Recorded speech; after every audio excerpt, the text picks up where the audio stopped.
All right, Jim, I think we're all set. All right. We got everybody on? Looks like it. Looks like it. Okay. Well, good morning, everybody. Thanks very much for joining us today. Today's presentation is on using the new tax law to your advantage, a manufacturer's guide to the One Big Beautiful Bill Act. I want to thank Barbie Bennett for helping us coordinate this. She's been a wonderful partner of our firm, and I'm grateful for that friendship. I'd also like to welcome and thank Phil Williams with Tri-Merit Specialty Tax for partnering with me on today's presentation. We'll be hearing more from Phil on the tail end of the presentation. We've been a premier industry partner of the ATMA for several years, and have had the privilege of serving several ATMA members as well. And helping manufacturers is our passion, so we enjoy that very much. A little bit about me. My name is Jim Chikaris. I'm a certified public accountant and certified valuation analyst. I founded our firm, Apex CPAs, in 1998. We have offices in the Chicagoland area as well as in the greater Phoenix area. And I'm married to my wife Jessie, and I have a son Hendrik, who's 14, and my daughter Mimi is 13, and of course there's Walter, our boxer. So definitely a big part of the family. A little bit about Apex. So we are a CPA firm. We tend to take more of an advisory-centric approach, tend to maybe think a little bit more entrepreneurial about how we serve our clients. Our primary focus is with the growth-minded, closely held business, that's small to mid-sized enterprise business, helping them with strategies on how to improve profit, maximize the value of their company, tax reduction and deferral strategies, and helping the business owner unchain from the tactical so they can focus on the strategic elements of the business. Okay, rolling into some of the more exciting stuff. That new reconciliation bill, the One Big Beautiful Bill Act, sometimes you'll hear us refer to it as OB3 or OBBBA, was signed by President Trump on July 4th, 2025. There's several very relevant tax law changes, some permanent, some with limited modifications to tax provisions previously set to expire. Many of those provisions, as part of the TCJA, included expiration dates that were set to expire at the end of 25. So thankfully, Congress got their act together, and we were able to pass a bill that avoided us having to revert back to those 2017 rules, which were certainly not as favorable for manufacturers and small businesses. Namely, the business tax provisions, which is really what I'm highlighting here, and then I'm further distilling it down to really discussing the business tax provisions that I felt had a significant impact on manufacturers. Several of those provisions affecting many U.S. businesses, such as the depreciation expensing of business and production property, the business interest expense limit, business meal deductions, information filing, 1099s, and that sort of thing, some minor modifications there. And then some other relevant areas, the qualified business income deduction for pass-through entities. And then, of course, everyone's heard some talk about how it might affect employees of manufacturers who work overtime, that there is no tax on overtime. And then probably the biggest, most exciting one, at least in the tax professionals feel, the one that we've been waiting for many, many years, is R&D expenditures and the IRC 174 research and experimental expenses, and how those have changed. And Mr. Williams is going to speak in detail about that toward the tail end of our presentation. So let's get into one of the major changes. It relates to depreciation. Obviously, depreciation has a significant tax implications as it relates to manufacturers. We're a very capital intensive industry, a lot of equipment, big, expensive, expanded facilities and infrastructure and that sort of thing. There's a couple of very interesting developments here that I think are very favorable to manufacturers. One is the 100% bonus depreciation, which I believe falls under IRC 168K. And that is restated, where now that's been restated and it only to property acquired after January 19th of 2025. There is also a new asset class, which is called qualified production property. Uh, that essentially relates to, let's say you have a manufacturing facility and your plan is to expand, put an addition on that manufacturing facility. The construction costs as it relates to the addition on that manufacturing facility, the entire envelope would be subject to 100% expensing in the year it's placed in service. That assumes that the construction begins after January 19th of 2025 and the construction and before 1/1 of 2029. It needs to be placed in service uh, after July 4th of 2025 and before 1/1 of 31. It must be placed in service in the United States. And just a quick overview, that qualified production property is essentially non-residential real property used in the manufacturing, production, or refining of tangible personal property. So office, let's say you did an expansion that included some office or administration or some other function, that would be excluded, but the portion that relates to manufacturing or production would be eligible for 100% expensing. And now many of you are familiar with the term Section 179 expensing. A lot of times people do confuse bonus depreciation with 179. I'm going to just at a high level give some of the distinctions there. But the 179 limit, expense limit, has been increased to $2.5 million. I just want to emphasize bonus depreciation has no limits and is now a permanent deduction. Qualified production property also has no limits, but it is not permanent, so it does sunset. Bonus can be used to create a loss, whereas Section 179 expensing cannot. So let's say, for example, if you had other sources of income and generating a tax loss on your entity, would be able to pass through to you to help offset income in other areas, it may make sense to take a full depreciation deduction under 168K bonus. But let's say, for example, under Section 179, you don't need all of that loss. Let's say you had profit of $1 million and you purchased 2.5 million in equipment. You could take $1 million of that 2.5, expense it through 179 against that profit, and then carry over the 1.5 million to future years. So we really have to look at both, and these are both elections that can be made after the tax year is over. And so then we would want to look at that to make sure that we are maximizing the benefit of that. A lot of times it comes down to tax brackets, right? The higher the tax bracket, the more valuable the deduction is.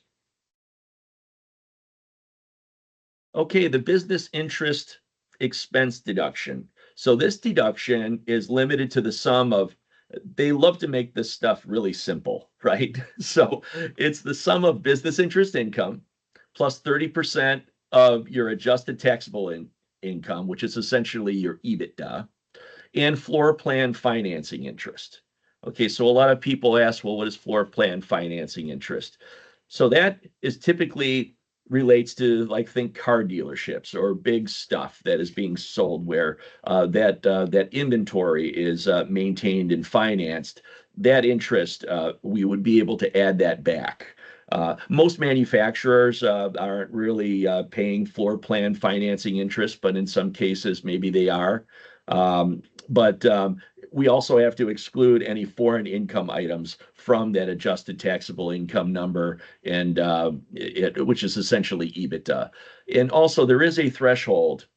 It's a small business exemption that if your average gross receipts are below 31 million, there is no expense limitation. So you're able to deduct as much business interest expense as you have. If you do average over 31 million for the past 3 years, then the limitation would apply. Um, Business meals, you know, again, something so simple, they love to make this complicated as well. I mean, look at all the different versions of meals and entertainment and different types of ways that we have to evaluate, whether it's 50% deductible, 100% deductible, or fully disallowed. Largely, much of this really has not changed. Um, the uh, the one area that did in fact change, though, was that employer provided meals that used to be 50% deductible are now fully disallowed. All right, you're not able to deduct those. However, since office parties are 100% deductible, I started thinking about this. I'm like, well, if employer provided meals for employer convenience are now non-deductible and office parties are 100% deductible, I guess a workaround might be, you know, make sure you have balloons and cake for every office lunch. Then you're probably okay. Take pictures, right? It's got to be somebody's birthday. Okay. On the information filing thresholds, 1099 reporting, there's a new minimum threshold. It's been increased, those really annoying 1099s that we have to prepare every single year and gather all the information. And do we need to issue a 1099 or not? Uh, they've at least raised the threshold now beginning in 2026 from a $600 threshold to a $2,000 threshold. Again, this is namely for services paid to independent contractors, vendors, landlords. They will inflation adjust it in the future, but at least they've, for some of the small people, you have somebody comes in and does some cleaning or a handyman type services that are a one and done. Maybe now they haven't touched this $600 threshold for as long as I remember. So definitely welcome to have that amount increased. Here's another really big one that affects a lot of businesses, manufacturers that are profitable, that are pass-through entities, and this is the qualified business income deduction. This applies to, and this is taken at the shareholder or the personal income tax level. Okay, so it passes through on the K1 if it's a pass-through entity, and it's deducted at the personal level. And that is a 20% deduction on the business income. Your K1 shows a profit of 500,000, you're eligible for a $100,000 deduction. There is a specified service trade or business limitation that is subject to phase out. That it does not apply to manufacturers.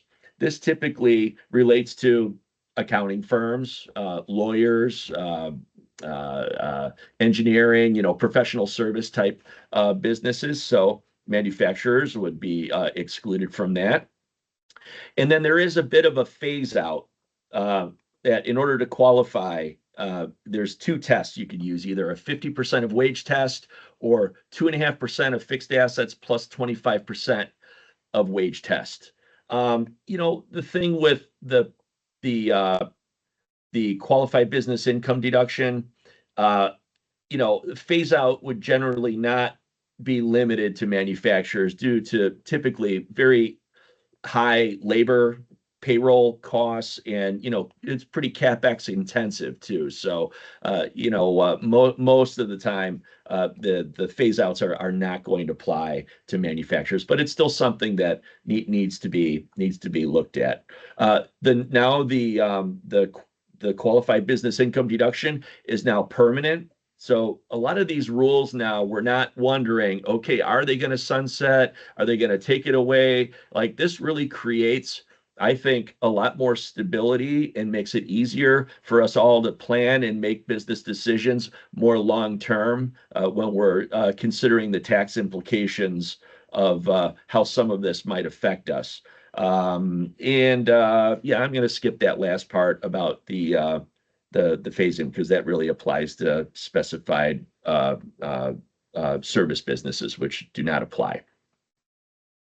Quick thing here, no tax on overtime. Obviously, this impacts, many employees of manufacturers who are paid hourly, who might be subject to earning some overtime. Uh, you do not, those individuals are not required to itemize in order to claim the deduction. So that's really nice. It's capped at 12,500 for a single and 25,000 for married filing joint. There is a phase out that kicks in as a single if your AGI is over 150, or if you're married filing joint over 300,000. There's a phase out that begins, and essentially, if you're married filing joint, when your income hits 550,000, that is entirely, the 25,000 is entirely phased out, or 275 if you're single, it's entirely phased out. With regard to W-2s and the reporting, there will not be any updated modifications to any of the 2025 filings. So all those W-2s that went out, you don't have to worry about carving it out separately for this year. But there will be new W-2 codes beginning in 2026 requiring separate disclosures of overtime. There'll be a separate box and a code and with regard to reporting of overtime. So with that, I am going to hand it over to Phil Williams with Tri-Merit Specialty Tax to highlight how some of the tax incentives that are available to manufacturers. Take it away, Phil. Jim, really appreciate it. Now I'm gonna take the ultimate risk and try to take control of the screen here. So let's see how this goes. You got it. All right. So did that come through okay? Everybody see that okay? Yeah. Okay, perfect. Hard to confirm on this end. So yeah, thanks for having us. Let me give you a little bit of background on who Tri-Merit is, because we're not an accounting firm. We're not a CPA firm. We do have CPAs on staff, but what we are is a specialty tax consultancy. We're made up of engineers and architects and attorneys, CPAs, all coming together to provide very highly specialized services to our clients along a number of different lines. But when the company was founded back in 2007, our two founders, one was a CPA, one was an engineer. They said they kind of looked out at the landscape and they said, we can do this better. And more importantly, we can do this more ethically than what they were seeing. They saw that there were a lot of providers out there that were putting their clients at risk by not being fully transparent, by not, bringing all the information to the table, and sometimes not doing the right thing. So that's our mission statement. And we've grown the business since 2007 with those two guys, on the outskirts of Chicago, and now have a nationwide practice. I think we have employees in 13 or 14 different states, working with clients from coast to coast. So we want to bring we want to bring that to the market and continue to bring that to the market.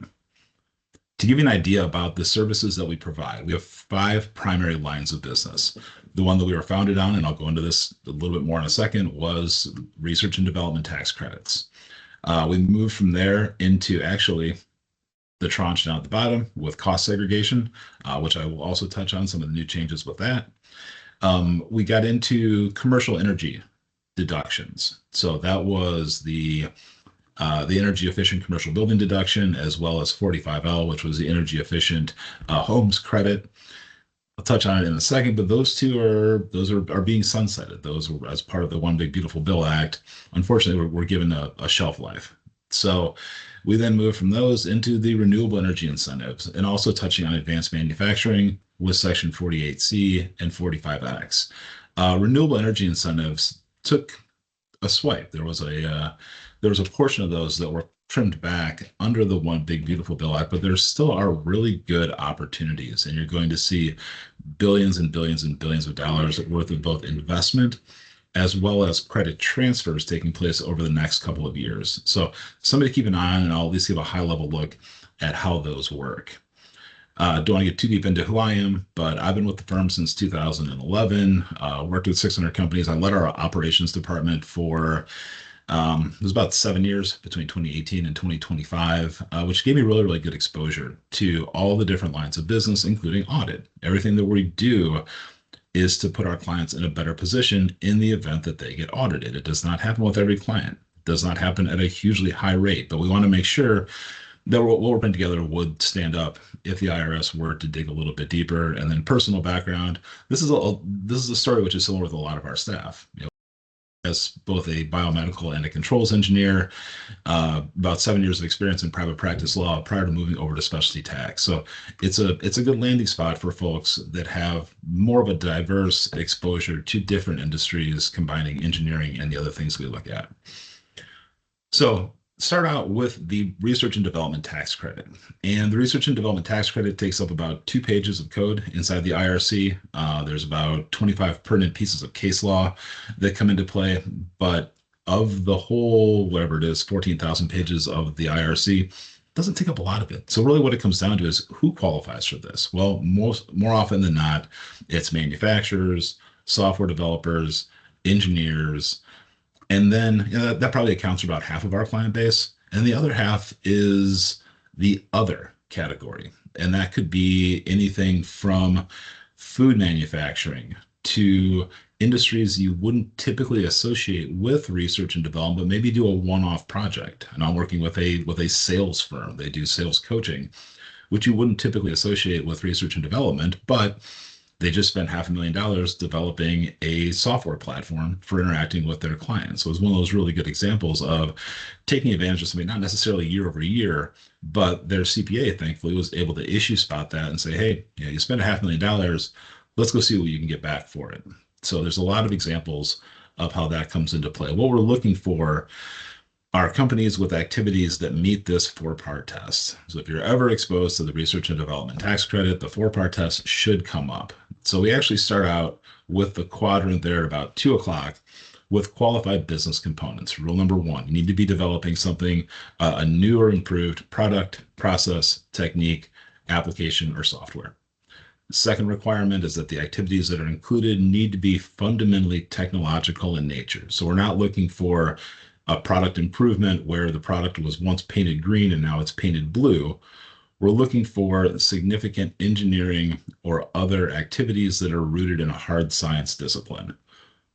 Rule number 3, you have to eliminate the uncertainty. So there has to be a technical uncertainty at the beginning of the project. And that could be wide, it could be sweeping. It could be, hey, are we even capable of doing what we're trying to do? Or it could be as narrow as what is the most appropriate or what is the optimal design for what we're doing. So identifying what that technical uncertainty is, and then probably the biggest IRS pressure point right now is proving out that you did have a process of elimination or a process of experimentation where there was one or more alternatives that were evaluated against each other in order to determine that you had appropriately eliminated that uncertainty and that the design objectives have been met. And the project does not need to be successful. Oftentimes the best example of there being a strong technical uncertainty in a project is that it failed. Now, I'm not encouraging that from a business standpoint, but as far as proving something out, that is one of the easier ways to do it. How does a claim come together? I was actually out getting back into working with a handful of clients face-to-face and went out to one of their shops this morning.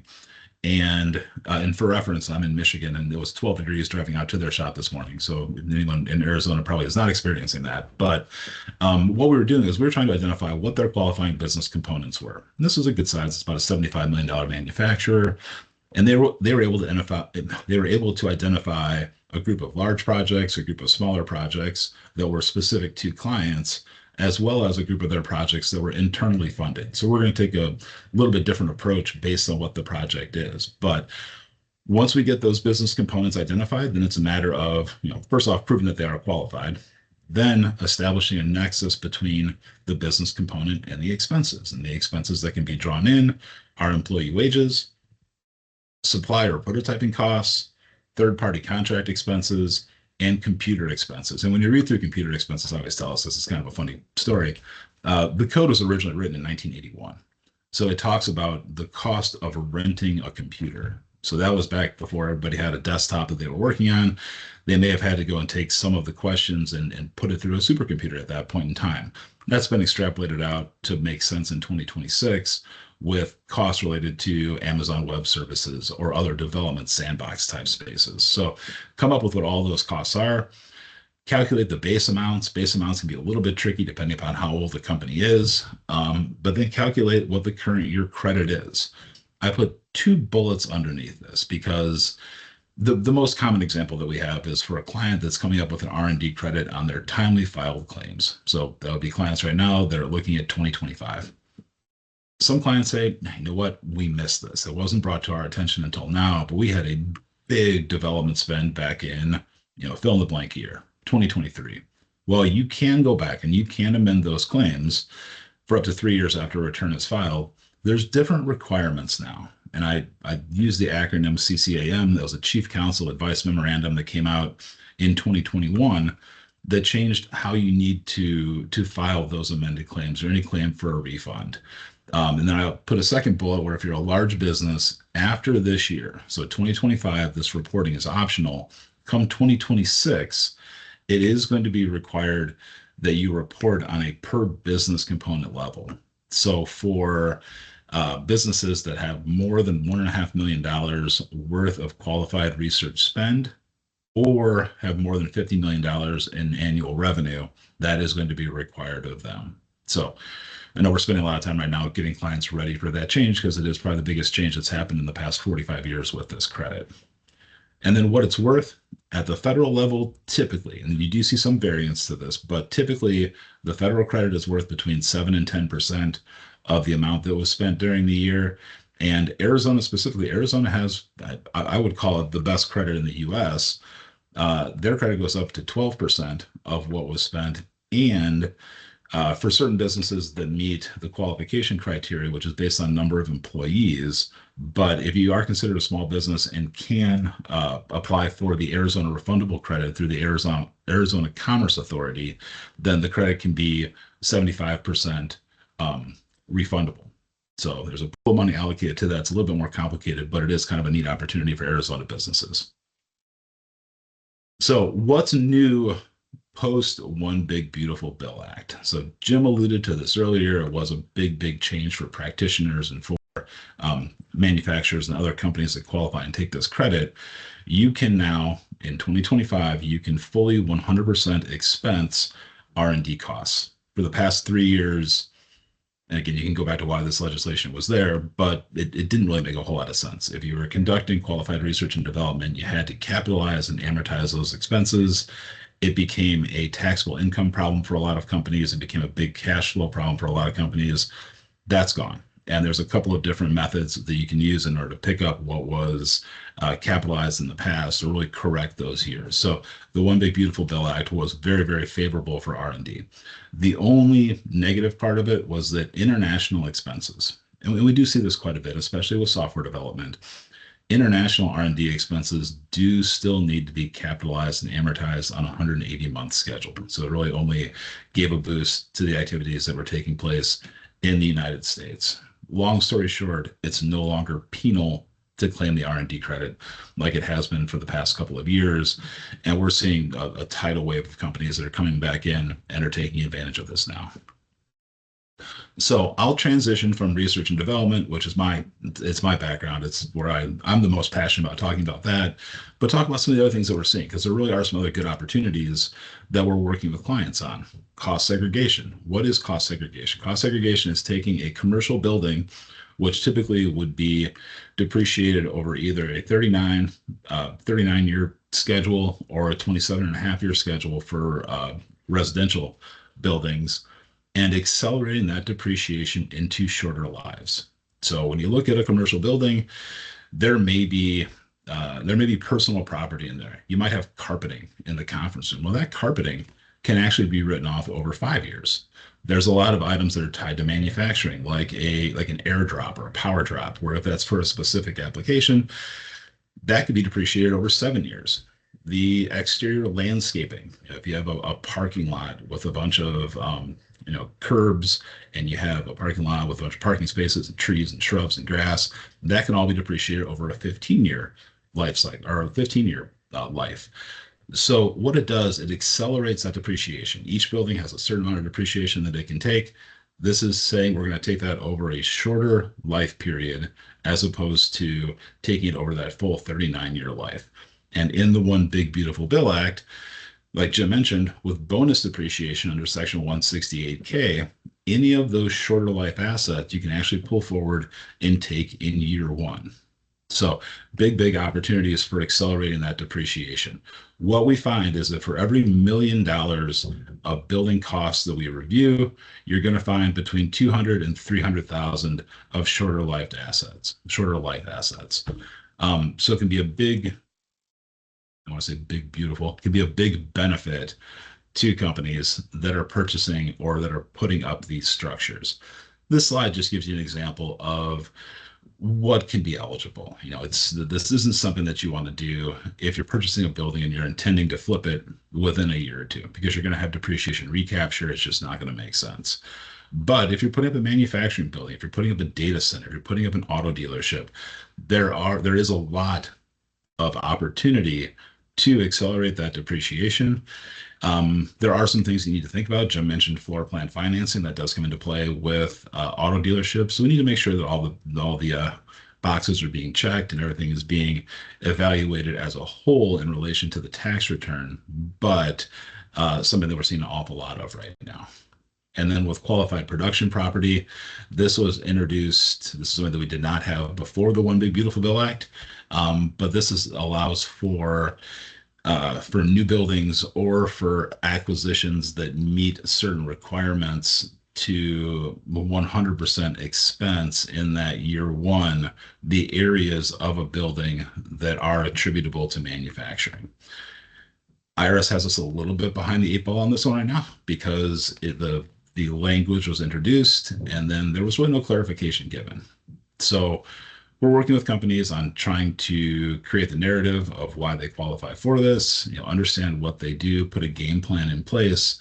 But for a lot of businesses that did this post the bill being introduced in July of 2025, we're saying, hey, it might make sense to go ahead and extend your return until we get a little bit more information on this, because we read a lot of tax law. We don't like to write our own tax law, and this can be a significant portion of the return. So something to keep in mind there. I want to wrap up with energy incentives. So again, this is I don't want to say that it's new. We've been working on these since the fall of 2022, but a lot of these incentives were introduced under the Inflation Reduction Act when that came out. And it said we're going to incentivize investment into renewable energy. And there's a lot of examples. The two that people always think about are solar and wind.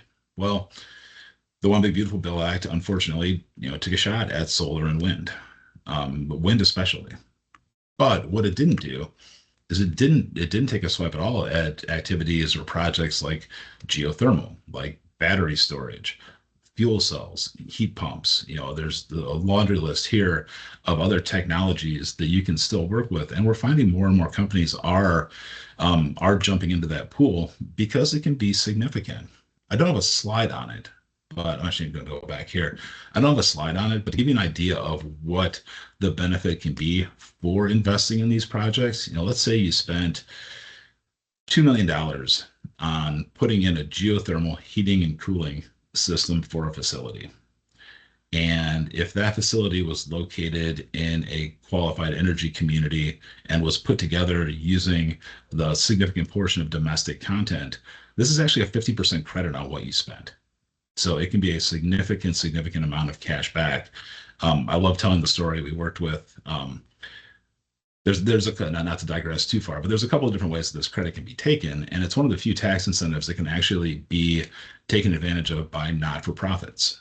So we were working with a big hospital system in the Midwest. I guess I shouldn't share too much tax information about clients, but working with a big hospital system in the Midwest that did I think it was like a $78 million combined heat and power project that's going to provide heat for all of their buildings in a downtown campus.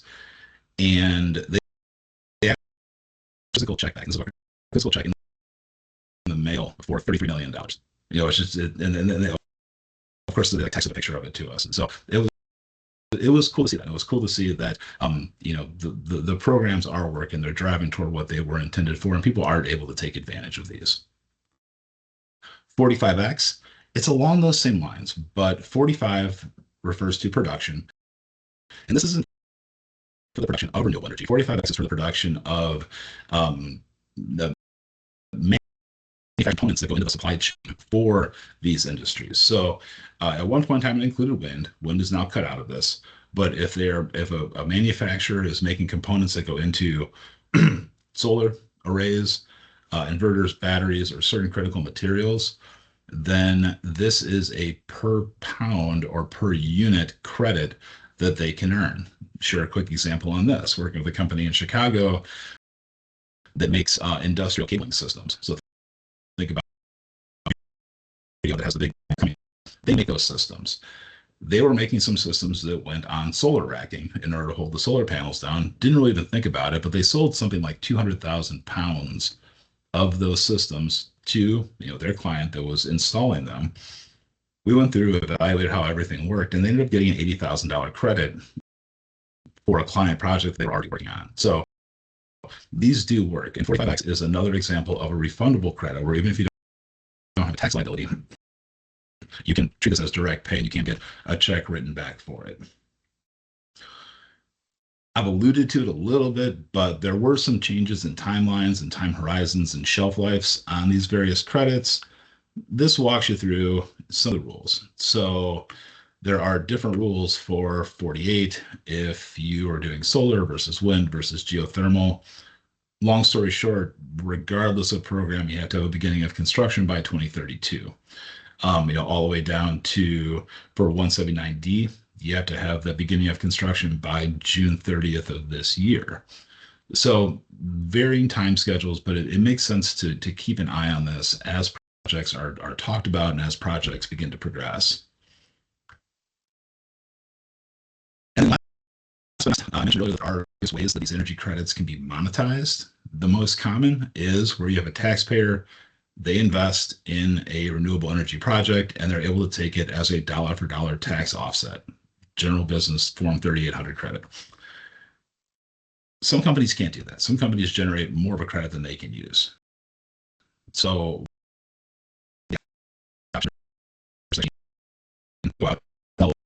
there is a market for these. So one of the things that we're doing is we're facilitating the sale or transfer of these credits from one taxpayer to another. Think of it like selling a home. If you're selling a credit, your buyer is going to want the technology to be rock solid. They're going to want the due diligence to be rock solid. They may want the credit to be insured because then you're going to earn a higher rate on that.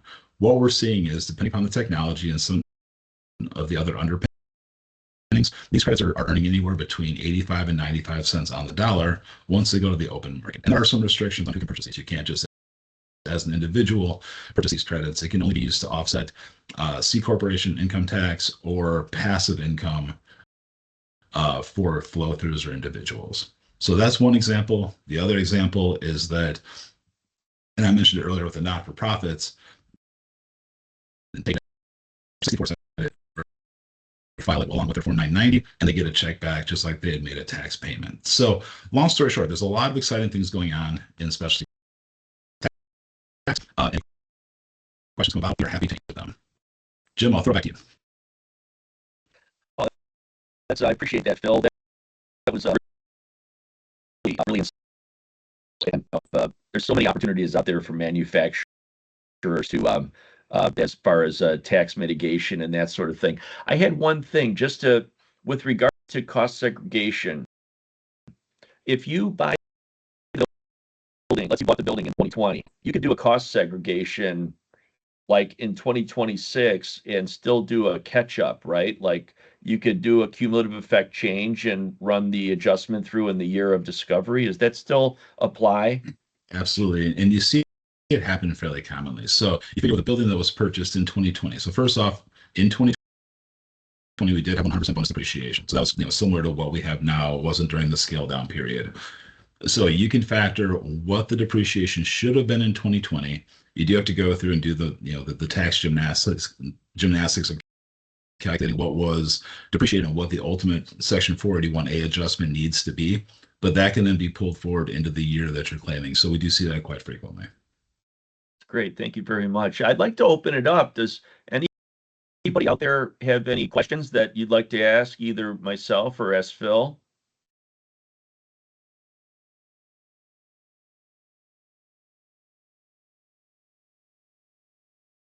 All right. Well, I guess we answered everybody's questions, Phil. I guess we were perfect, Jim.